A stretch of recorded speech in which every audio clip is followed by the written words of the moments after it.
drugs being slipped into drinks, commonly called getting roofied. I hit my head on the bathtub. It goes from 0 to 10 very quickly. It's a way to do sexual assault, physical assault, robbery.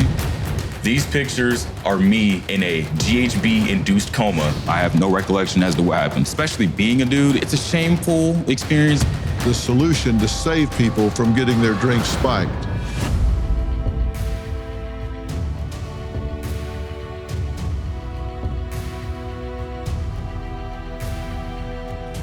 Well, imagine going to a party or a bar and then waking up the next morning without your car keys, wallet, phone, or any recollection of how you got home. You're violently ill and find out from friends that you were acting completely out of character. Then you go to the hospital because you know something is off. It isn't just that you drank too much, you aren't just hungover. And what you're feeling is way worse than anything you've ever had before. People all over America are flooding social media with similar stories of date rape drugs being slipped into their drinks, commonly called getting roofied. Take a look. 2 years ago on Halloween, I got roofied. I was roofied at a music festival. Fortunately, I do have some experience in this topic because I've been roofied twice. How common it is for people to say that they were roofied or drugged in that establishment. And had never really gotten sick like I did that first time I got roofied. Here's a quick story about how I've been roofied twice. I was drugged last weekend in Los Angeles, and this is how my roommate found me passed out in our elevator. Unfortunately, I was roofied at a bar in Dallas, Texas. So for all of you out there putting drugs in girls' or boys' drinks, know that it can kill someone. Now, college student Riley Strain was with his fraternity at a Nashville bar in March when his family believes he may have been drugged. He was kicked out after one drink and last seen on surveillance footage stumbling and falling down the street before going missing. Now, tragically, 2 weeks later, his body was found in a nearby river. His family is still searching for answers. Now, tonight we're delving into the chilling and pervasive crime that is haunting the streets of America. Drink spiking is a sinister act that often goes unreported and undetected.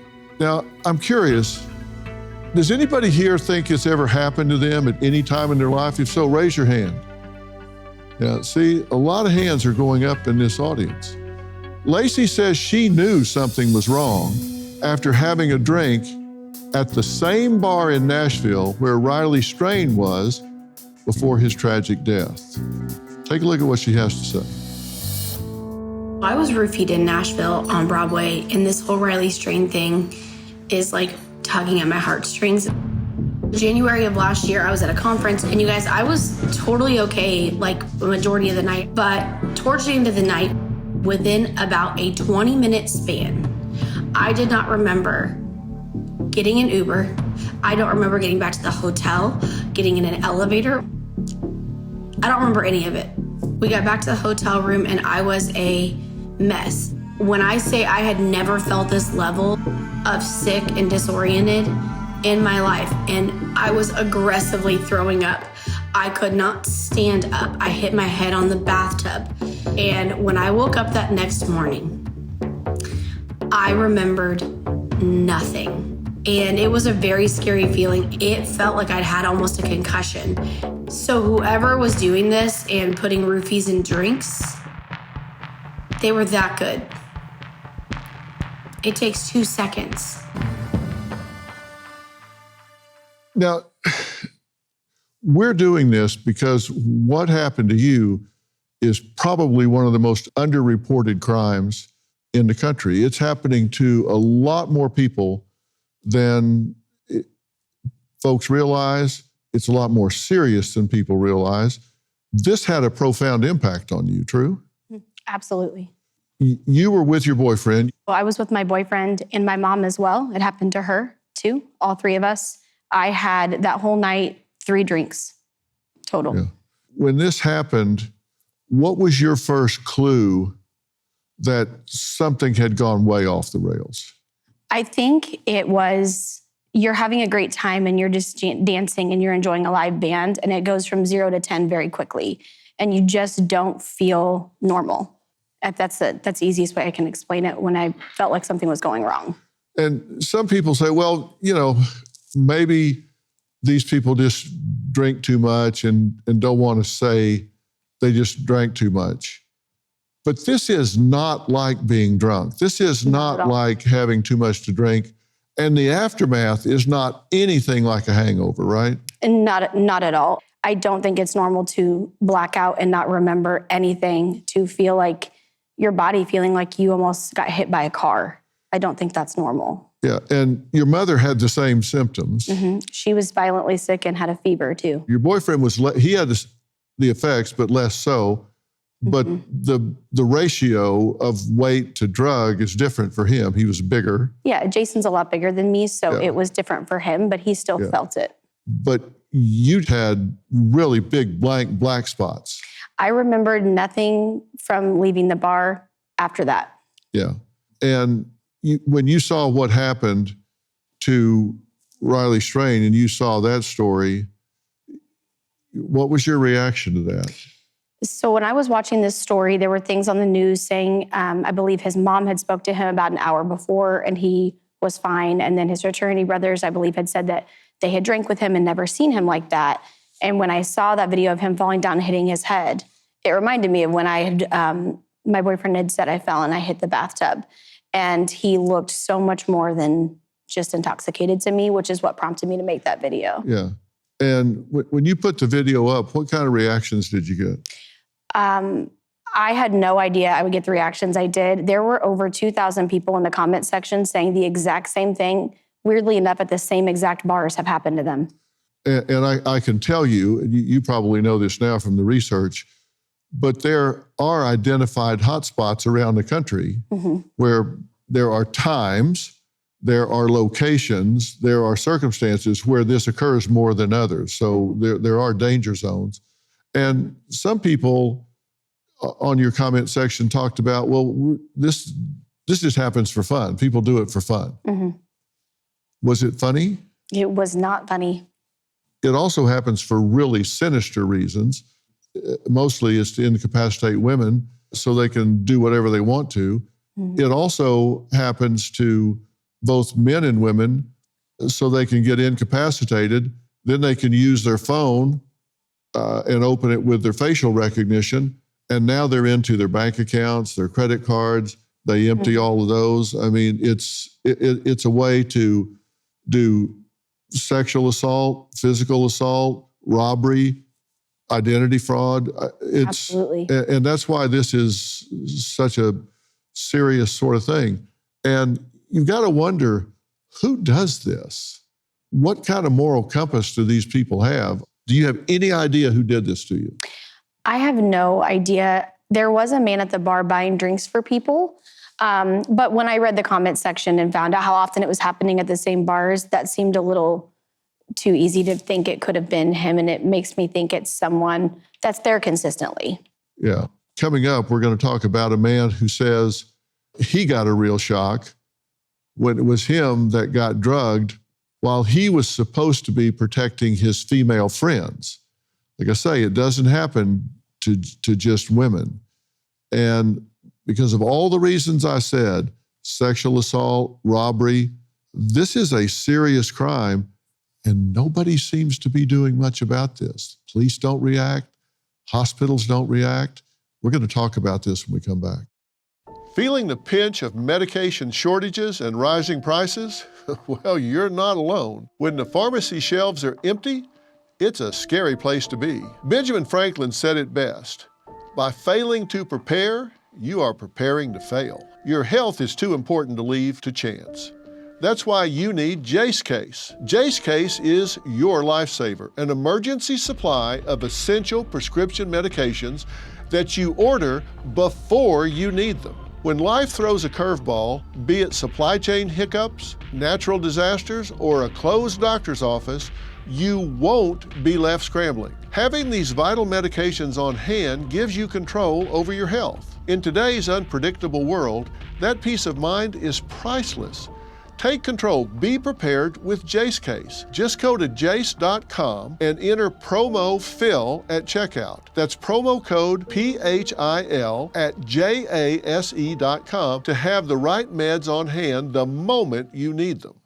Date rape is a big problem in today's society. So I'm out here at a bar today, and I'm gonna figure out how easy it is to drug a girl. What kind of drink do you guys get? Vodka. Just vodka. That was completely different. It's a different atmosphere. You've never been to water? No, it's freaking girls, you know? Yeah. Weather was good. No problem. No, I was just telling him about... Don't drink that. Why? Because your friend wasn't watching, I was able to slip a drug into your drink. Kidding me? I didn't do it for real. We got cameras set up, and I'm doing an experiment. How easy it is to drug a girl. But you just saw an experiment showing how easy it is for someone to slip a drug into a drink completely unnoticed. Now, we wanted to do our own experiment. So we sent a producer to see if it was really just that easy. Take a look. How we doing, guys? How are you, Hi. buddy? Good to see Hey. you. Hi. Chris, I see you over there. Hey. How are you doing, folks? Hi. Are you new? I haven't seen you Sure, before. yeah. Yeah? Haven't been here before, no. Yeah? I'm gonna start saying that. I feel like I'm gonna get a lot of strong. Stop. Don't drink your drink. My name's Deborah. I'm a producer for Dr. Phil Primetime. And I just want you to know that he stuck something in your drink. We wanted to show how easy it is for anybody to have something slipped in their drink without them knowing. Just thinking about like turning your back for a second. Yeah, it's crazy. Yeah. When you look at that, what do you think? How scary that is, that it's that easy, especially if the bar is crowded or there's more people. And if you've ordered a drink and it's on a tray and it's sitting at the end of the bar, you're not even looking at it yet because you don't know it's coming to you. It could be sitting there for 2-3 minutes, whatever. And you're not watching because you don't know it's yours yet. Yep. And somebody could be at the end of the bar by a wait station and they could just do what they do and then watch where it goes and say, there's my target. That's the whole point here. If you don't know what's going on, you can't self-protect in that situation. No. And just that quick, it can change somebody's life. Now, my next guest, Dom, says his entire life changed after taking just one shot at a bar while celebrating St. Patrick's Day with friends just last year. Take a look. My story begins March 17th, 2023. Me and a group of friends went out to bars in Ann Arbor, and a night that we thought was gonna be a good holiday turned out to be the most traumatic days of our life. We went to the bar and ordered drinks and didn't think anything of it, but it turns out that our drinks was spiked. I didn't have any idea, and even at 10-11 p.m., I thought everything was fine. I recorded a Snapchat with one of my friends, fully aware and cognizant of what I was doing. But then, at 10:39, everything went black. I don't remember a single thing.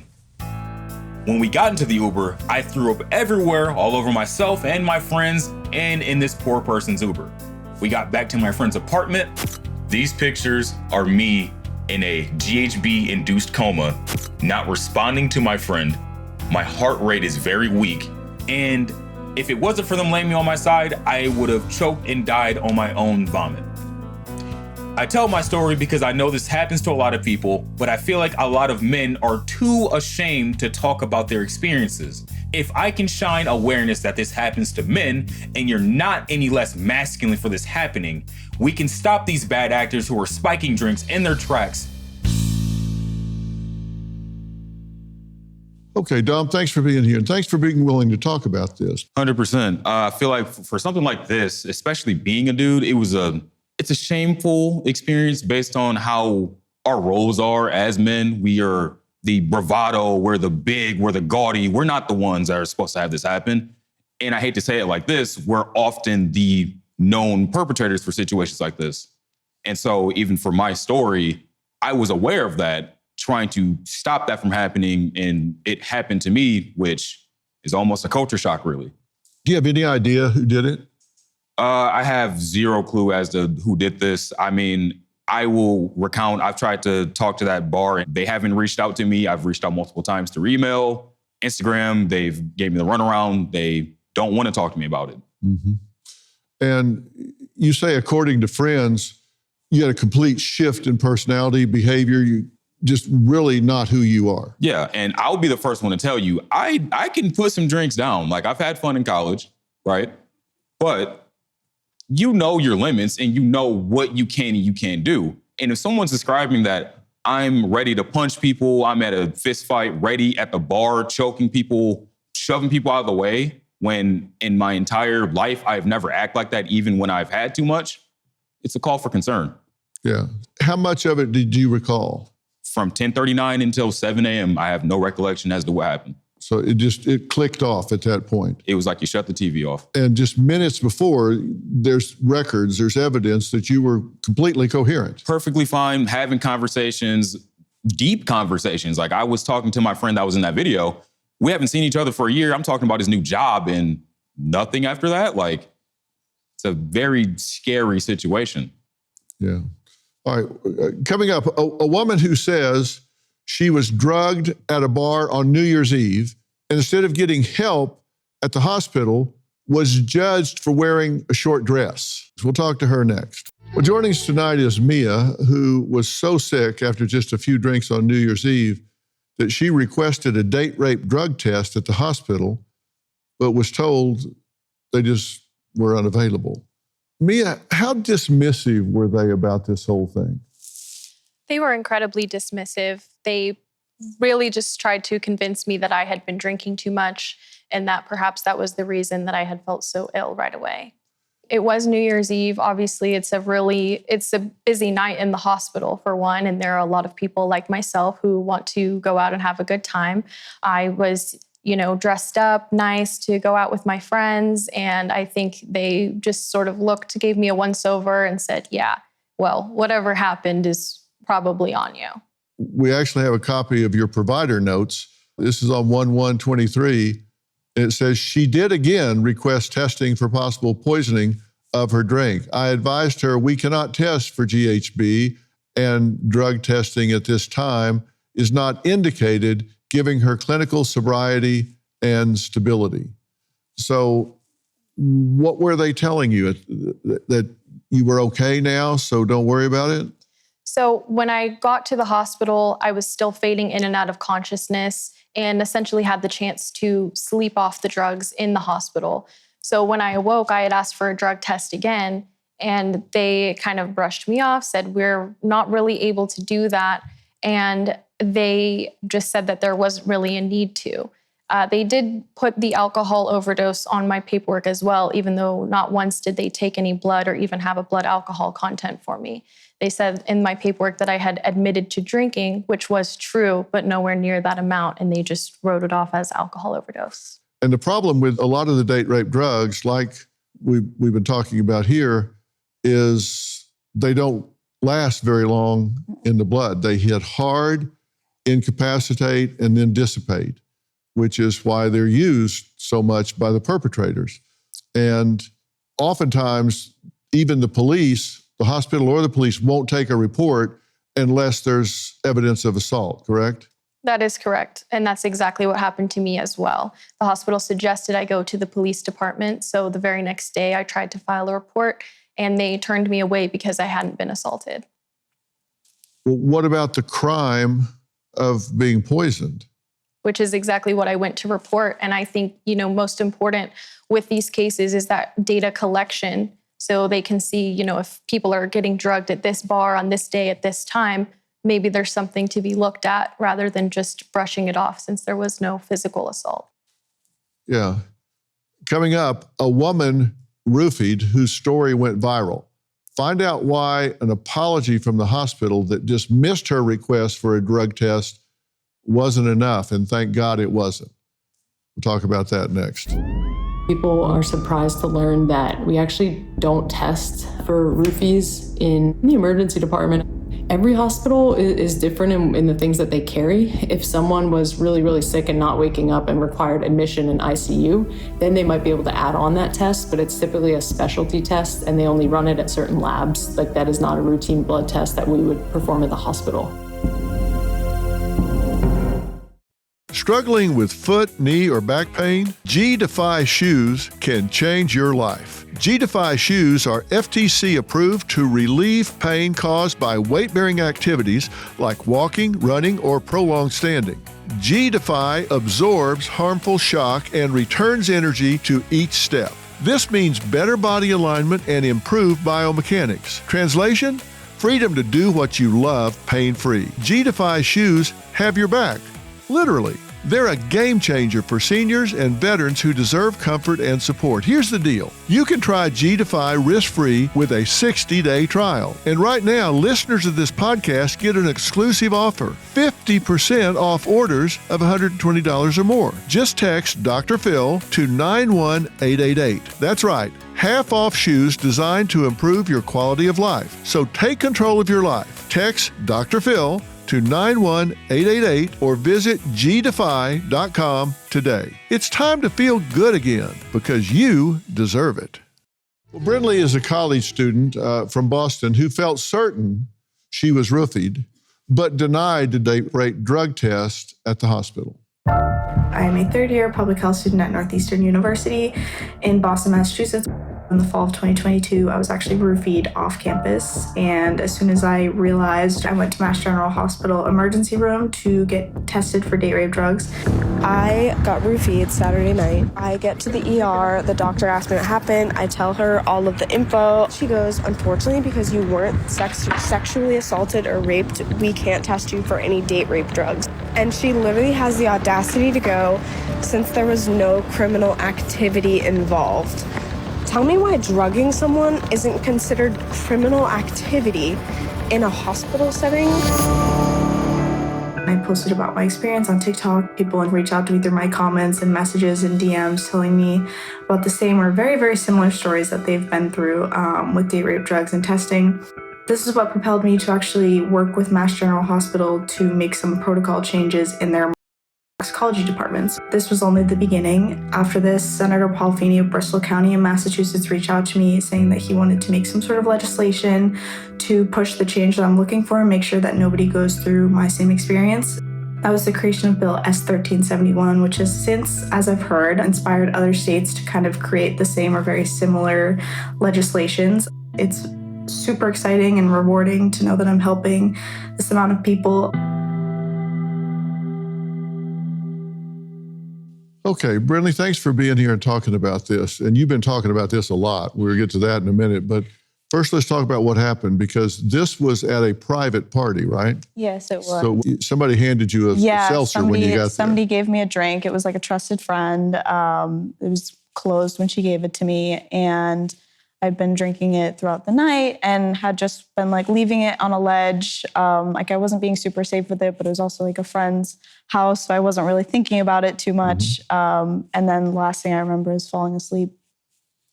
Yeah. And you were still on the first seltzer you were given.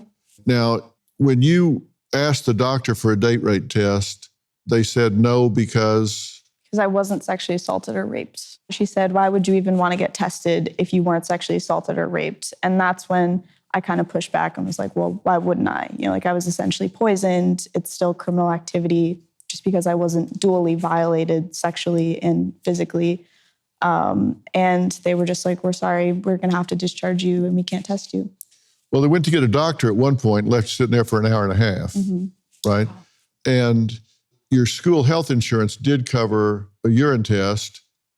And so they did test for Rohypnol, which is the roofie drug. Yeah. And it came back positive. So you, in fact, had confirmation that you had been drugged. Yeah. Okay. What'd you do then? After that, immediately after I posted that video on TikTok, you could see me pacing in the video. I was so upset. And then that's when like pretty much my entire life just changed after posting that video. So you started advocating for a policy change in the hospital's ER and toxicology policies, right? Yes, yeah. So I worked with the patient advocacy with a woman on the team. And I worked with Mass General, their toxicology and emergency departments, to change their date rape drug testing policies. It took a few months, but eventually they let me know that they now do offer date rape drug testing for people in both Mass General and Brigham and Women's without sexual assault or rape as part of the case. And they also have implemented new trauma-informed care in their emergency department. So victims who do think they've been roofied or have been roofied will receive equal amount of resources and help. And Mia, you did something similar as well. You started a petition to get the police department to take these things more seriously. Yes, I did. After I had also posted on social media about my experience at the police department, I had many people, primarily women, but some men also reaching out to me saying that the same thing had happened to them. And sadly, a lot of their cases were more serious than mine. You know, they weren't lucky enough to be with a friend who was kind of watching their back and looking out for them. So I did start a petition calling for the local police department to be taking these reports and to go back and reach out to these people that had tried to make their reports and been denied. Yeah. And you actually got a bill underway, right? Yes, yeah. I'm working with one of the senators in Massachusetts. We created a bill, Bill S-1371 of Massachusetts, and it's basically changing the date rape drug testing protocols in Massachusetts. So we are offering a $300,000 bulk allocation of testing strips across bars, restaurants, and nightclubs in Massachusetts, changing date rape drug testing protocols across all hospitals in Massachusetts so people don't have to be sexually assaulted and raped, as well as a public health task force so we can keep track of the data much better and be able to know like what's happening and like how many people are coming in to get tested. And then of course, trauma-informed care in the emergency departments. Yeah, so important. All right, coming up, a woman determined to come up with a solution to save people from getting their drinks spiked. We're going to meet her next. Tonight, we're talking about the dark truths behind drink spiking. Kim became an expert on the subject after a friend was drugged. Now, she lives in Germany and says she's been seeing a huge increase in the U.S. and abroad since COVID. I always naively thought that drink spiking happens in a major city, somewhere very far away from me. We went to a small town party where everyone knows everybody. And a friend of mine, she was found undressed and several men did horrible things of her. And in the hospital, they found that she was drugged with GHB, so it was without her consent. And she's traumatized from this. And this was the first time where I felt like, okay, there must be an easy solution because you can fly to the moon, you can FaceTime with somebody on the other side of the planet, but when I go out and order a Coke, I cannot be safe. This is not acceptable, and we want to make a change. We have invented this wristband here to check if a drink has been spiked, so you can test the drink, which was not possible before because the date rape drug, for example, GHB, you cannot smell, test, or see in a drink. It's impossible with a human senses to detect it. Many victims feel ashamed. They feel it's their fault. Maybe they did something wrong. This is so important to make this clear. It's never, ever the person's fault, never.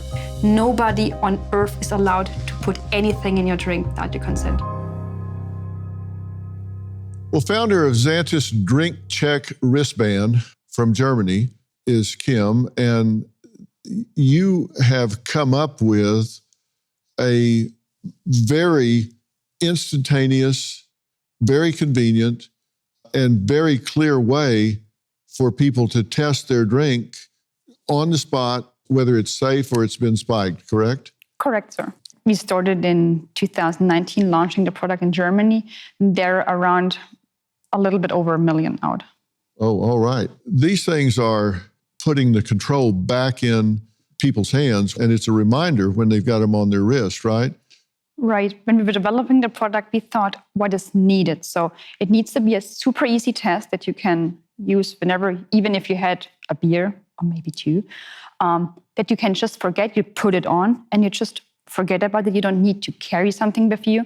But whenever you grab a drink, it reminds you there was something. And of course, it deters in advance because I think the bad guys, they don't want to be caught. Yeah, well, let's do a demonstration here and show people how this works, because I think this is amazing technology. Now, there are test strips out there, but I think you've made this really, really usable.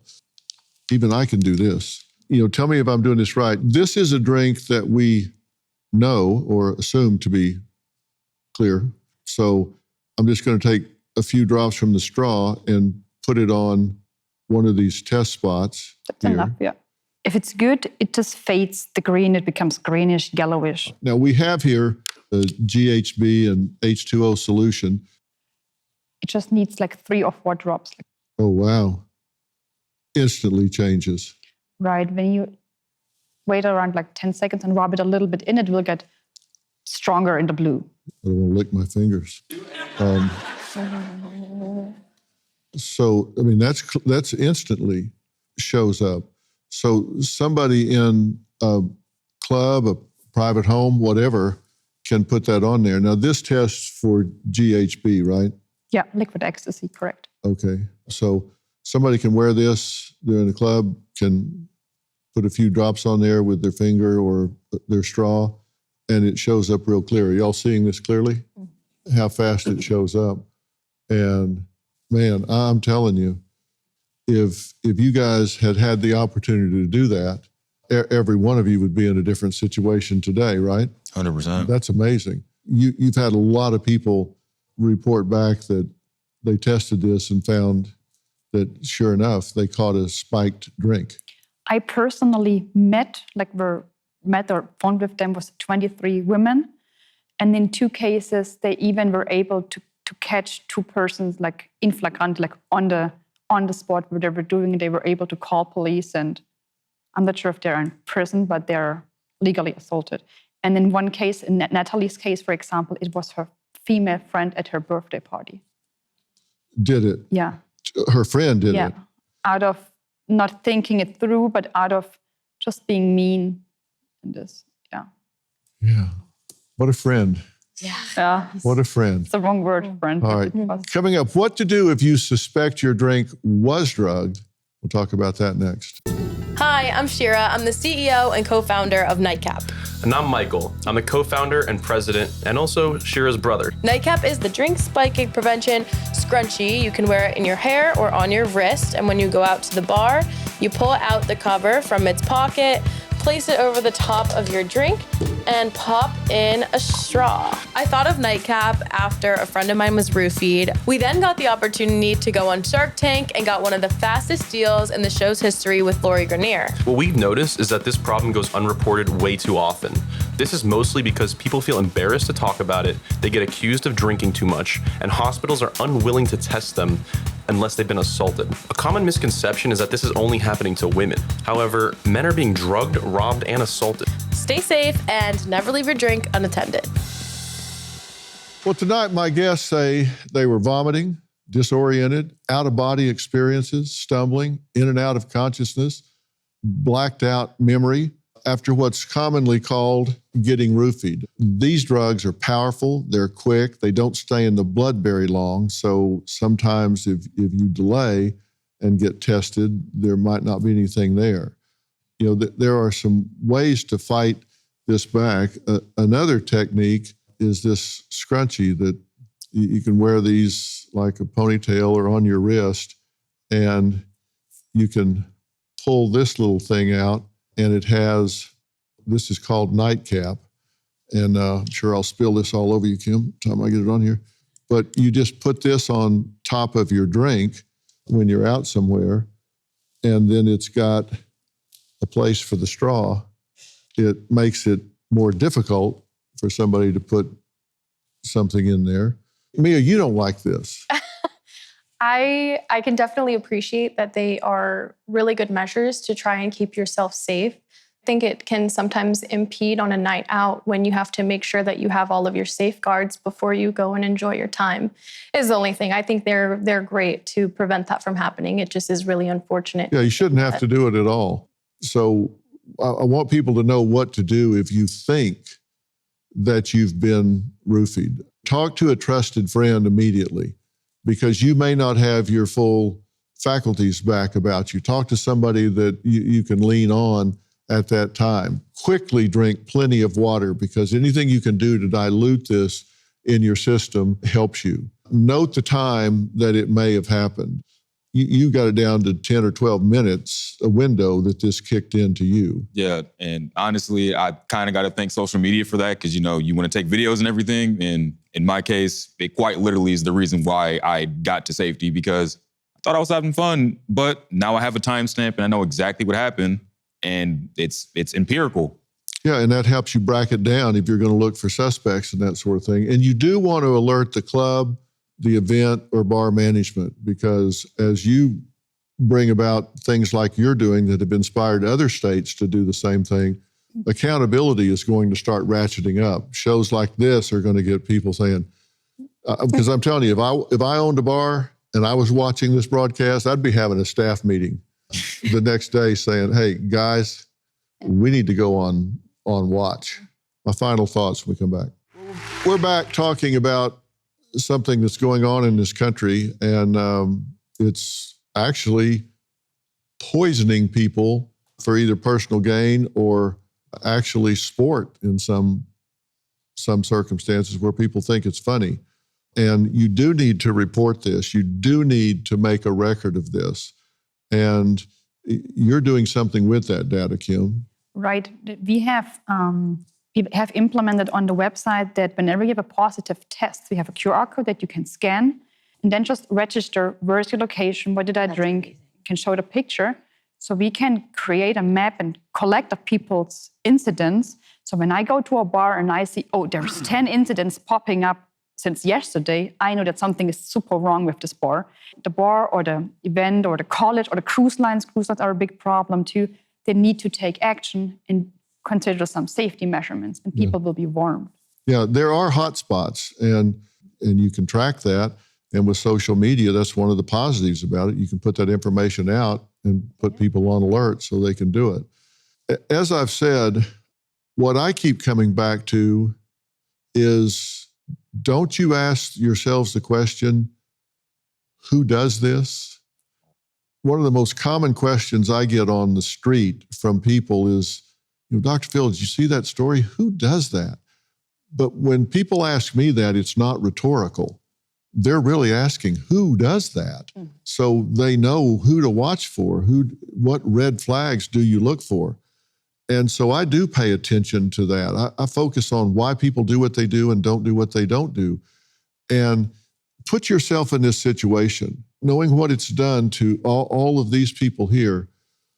How absent of empathy would you have to be to do that to someone else?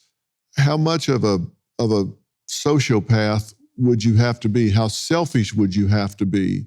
How much would your moral compass have to be spinning around? And you really need to pay attention. I was raised where we were always told, you give your fellow man the benefit of the doubt. Be positive. Give your fellow man the benefit of the doubt. And I've always thought that was the craziest damn thing I've ever heard in my life. Why would you give someone you don't know the benefit of the doubt? Or why would you assume they're evil or bad? What you do is you collect information about that person, watch what they do, hear what they say, make observations, and based on that data, you attribute certain traits and characteristics to them. We always talk about bias and prejudice. There's positive bias and prejudice also, where we just assume someone is okay. That's crazy. And you need to teach your children, your grandchildren, whoever's going out into the world, don't have rose-colored glasses on. Don't have a positive bias just because somebody's dressed well, or they have a nice car or a nice address, or they have good grammar, that they're nice people. You can't assume that. You have to be careful and collect data until you see this person. I spent 21 years in Hollywood, and people would say, what's this celebrity like? And I'd always say, well, they're nice to me. And they said, well, yeah, everybody's nice to you, but I always pay attention, if I'm around them, how they treat waiters, valets, janitors, people like that. That's what I always sit back and watch. And if they're really dismissive or even rude or abusive to people that they consider themselves to be better than, I always think, okay, that's an ass. That's what I always pay attention to. You got to watch people when they don't know you're watching. Pay attention to what they do when, they think it's okay or acceptable. Just don't give people benefit of the doubt until you have evidence to base it on. So, talk to your children, and congratulations on this, because it's a reminder, it's an instant test, it's a way to protect. And I'm telling you, people that do this are not okay. So pay attention, listen, watch. People will show you who they are. Look, we're out of time today. We're so glad you found us here on Merritt Street. We have programming the whole family can use, morning, noon, and night. So turn us on, tune in all day long. I want to thank all of my guests. Thank you guys for coming and sharing about all of this. It really makes a difference.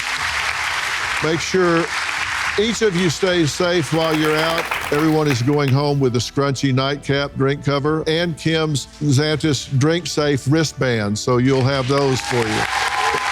We'll see you next time, guys. Thanks so much.